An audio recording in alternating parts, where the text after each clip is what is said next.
now. How many of you are fans of Seven Habits?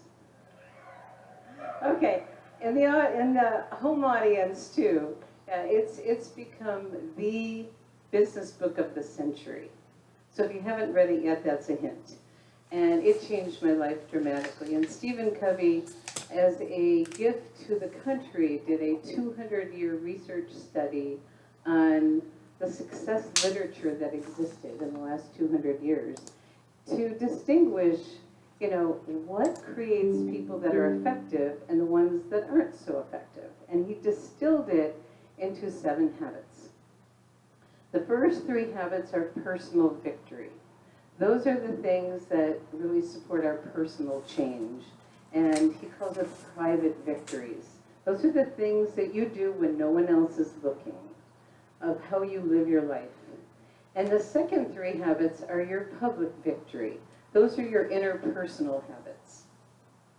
And then habit 7 wraps around all of them, and that's the habit called sharpen the saw, which affects every one of the other habits. And that's really working on yourself, and Emily's masterful at this one. Taking care of yourself mentally, spiritually, physically, financially, and putting time into that, because the more you do that, it affects everything else. So I wanted to share 2 habits, one of them from private victories and one from public victories, because habit 1 is called be proactive. And be proactive is about taking responsibility. And notice that word, the ability to respond. The distinction between some people is they get affected by things that happen on the outside, whether it's an incident or something happens out there or an event, and they are what we call victims. They allow external things to impact who we are and how we respond in the world. And then the people that are responsible, able to respond, what distinguishes humans versus animals is we have the ability to respond. When something happens on the outside, it's like different than stimulus response. You ring the bell and the dog, what? Salivates, exactly. But as humans, we have that time between the stimulus, whatever that thing is that happens on the outside, and our ability to respond.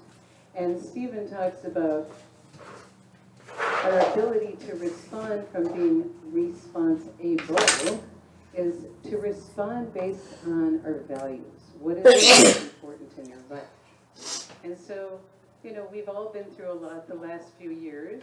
And when the pandemic happened and the lockdown happened, people responded differently. There were some that were the victims. They stayed locked up at home. They ate their Doritos. They watched their Netflix. They gained weight, right? No one here or out there, right? You guys took advantage, because the other group that had the ability to respond based on what's important, we're in the network marketing business. Remember all those people, I can't, they're never at home, they were always at home. Remember, you could call them up and they'd answer the phone? And how many of you learned how to Zoom, So people that were proactive used the opportunity to build their business, because it was the perfect opportunity for us in our profession. Our business actually grew. Our profession grew because people were looking for a plan B. So that's habit 1. And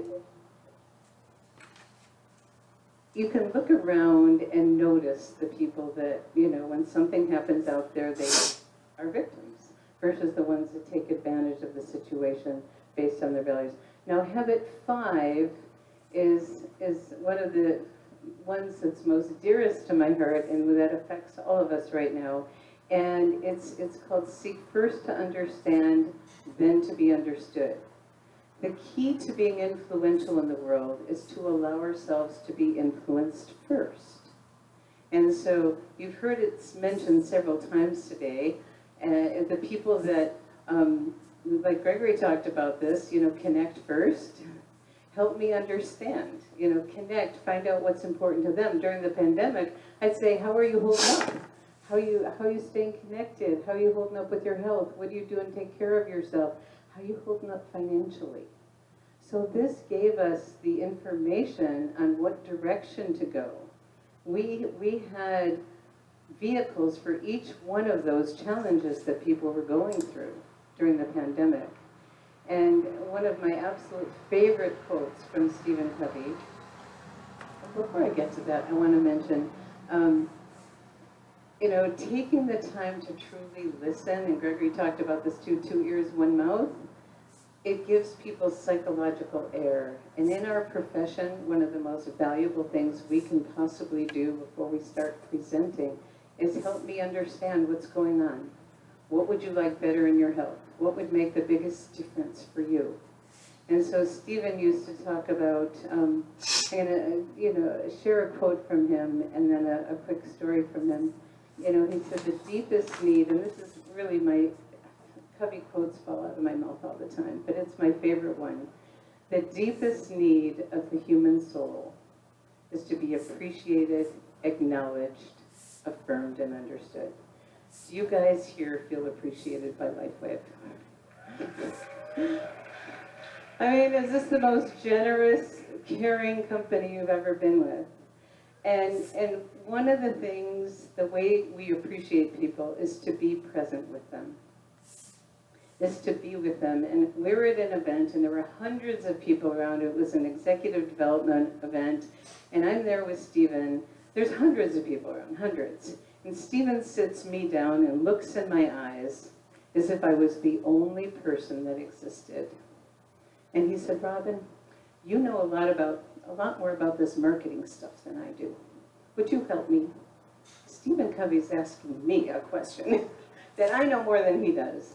And we have that opportunity every day with our family, with our prospects, with our customers, with our distributors, to have them feel valued, to have them feel important.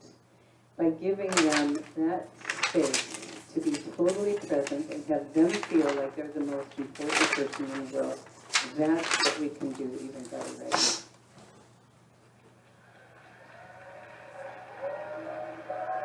Wow. I don't even think I can add anything to that, Robin. That was beautiful. That was beautiful. Thank you for sharing. Oh gosh, Jojo, I'm sorry. You have to follow that up. Emily says 0.